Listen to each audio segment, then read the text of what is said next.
Good morning, good afternoon, good evening, wherever you're watching. The channel's called Ratchet. My name's Andrew, and on this episode, I've got new wheels. Those are not them. Run the title.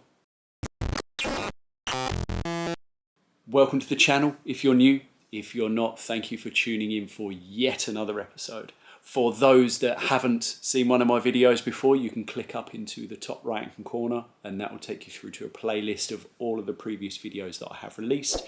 You can please click on the subscribe button. It sounded a bit desperate.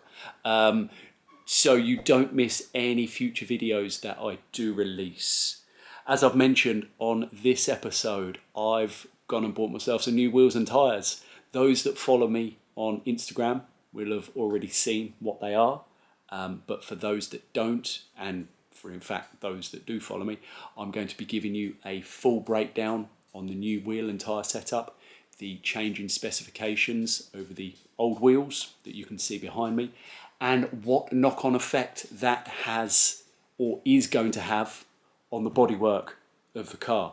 So I'm planning on changing up a few things to really make it my own and create the vision that I have in my mind. So enough of the jibber jabber, let's get on with the video.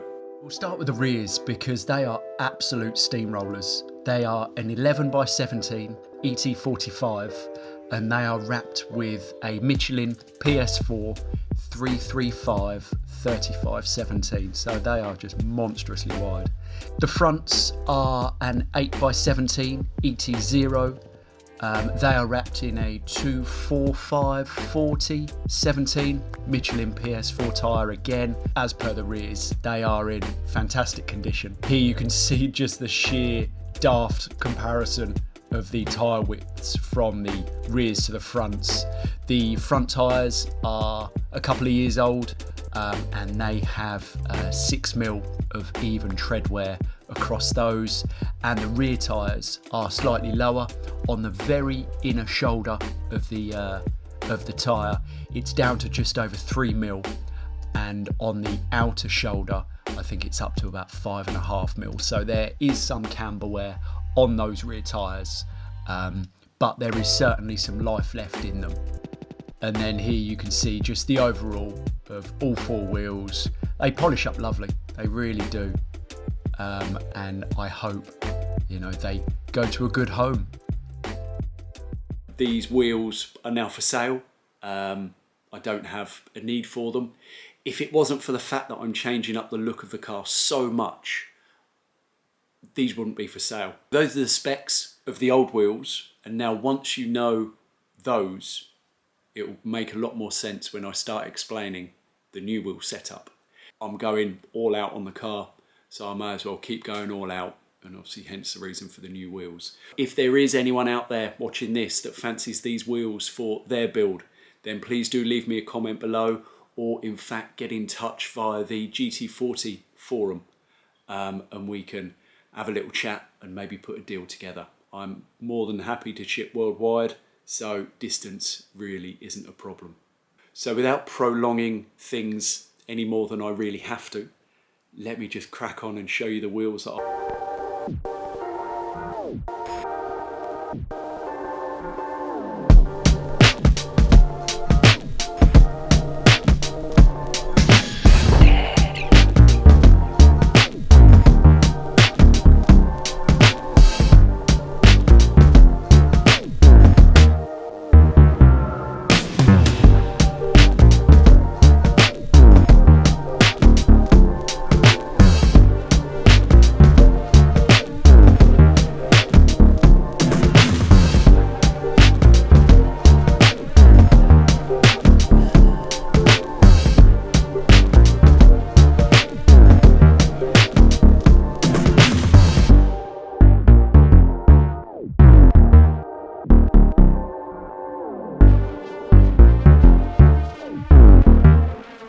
was going to pull something original out the bag, a crazy set of rotiforms or some old school BBS centre-lock wheels, which I must admit I was close on.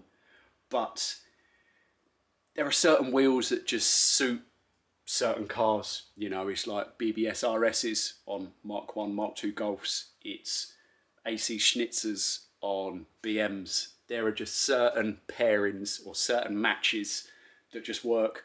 And for me, with, like I've been banging on, with the vision I've got in my head for this car, it just had to be these wheels. The final specs are 8x15 in the front with a 215/60/15 Avon CRZ6, I think the tyres are. I'm sure I'll correct myself with a little pop-up if I've got the model wrong.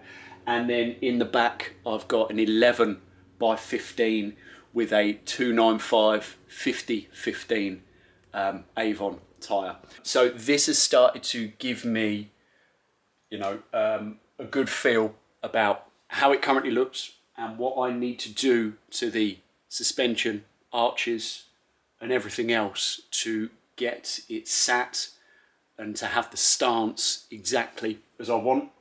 So for example, if we start at the front, the gas coilovers are completely maxed out, crazily.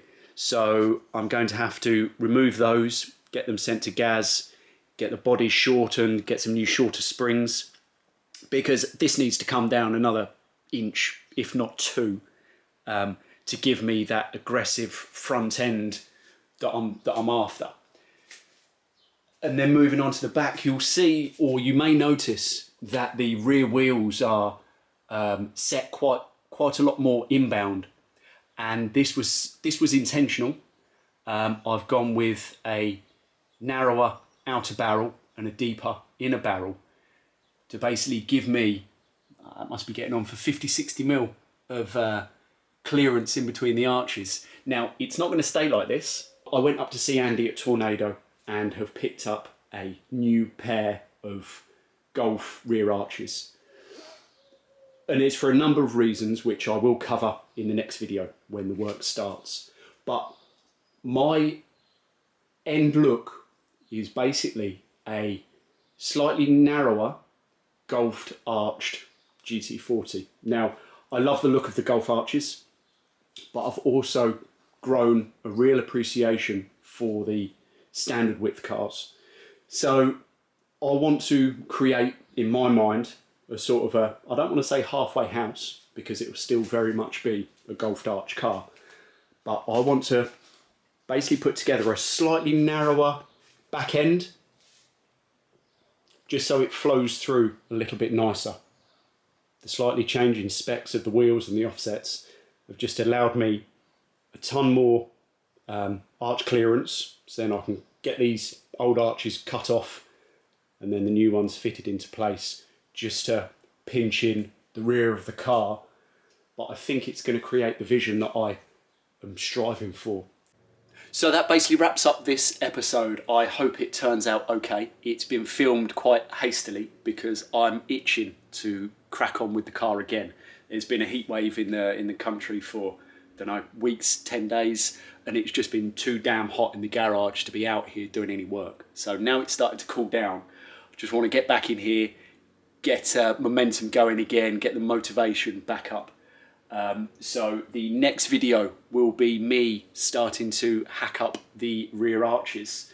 What I may also do is get the front end dampers dropped off, get the ride height set where I want it, and then, like I say, onto the rear end, start getting those chopped off, start getting the new Tornado arches into place. What I will do is go into detail about, I'm not just removing these arches just purely to suit the new wheel specs. The decision to remove these arches in the first place has come from me discovering yet more issues. So I'll make sure that I cover all of that shenanigans in the next video. So as always, you can follow me on Instagram, RatchetGT40. Make sure you hit the subscribe button below if you have liked this video. And I hope it won't be too long until I release the next episode, and there should be some good progress back on the car. So up until then, I will catch you next time.